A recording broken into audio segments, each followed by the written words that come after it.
जरांगे मुंबईहून आता छत्रपती संभाजीनगरमध्ये दाखल झालेले आहेत। रात्री उशिरा गॅलेक्सी रुग्णालयामध्ये त्यांना दाखल करण्यात आलं। गॅलेक्सी रुग्णालयामध्ये त्यांच्यावरती आता उपचार सुरू आहे। किमान 2 आठवडे आरामाचा डॉक्टरांकडून सल्ला देण्यात आलेला आहे।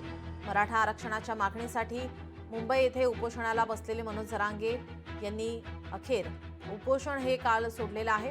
त्यांना उपचारासाठी छत्रपती संभाजीनगरमध्ये दाखल करण्यात आले। मुंबईवरून परतताच रात्री उशिरा त्यांना गॅलेक्सी रुग्णालयामध्ये दाखल करण्यात आले।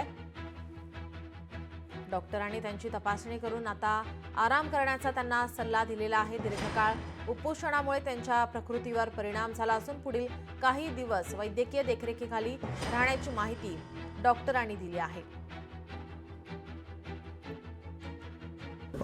आज उपोषणाचा 5वा दिवस होता आणि त्याच्यासोबतच त्याच्या अगोदरचे दोन्हीही दिवस जे आहेत तेही प्रवासात गेलेले, त्यामुळं 7 दिवस झालेले आहेत की पाटलाचं कंटिन्यू उपोषण सुरू आहे।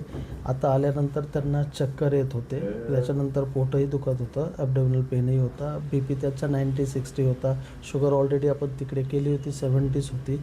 एकंदरीत थोडीशी तब्येत जी आहे ती नाजूक आहेत आणि आता आपण सर्व प्रकारे ट्रीटमेंट सुरू केलेली आहे आणि त्यांचं बाकीची टेस्टिंगही पाठवली आहे, ब्लड टेस्ट वगैरे। 2 आठवडे तरी त्यांना ट्रीटमेंटची सक्त आवश्यकता आहे असं मी सांगितलं।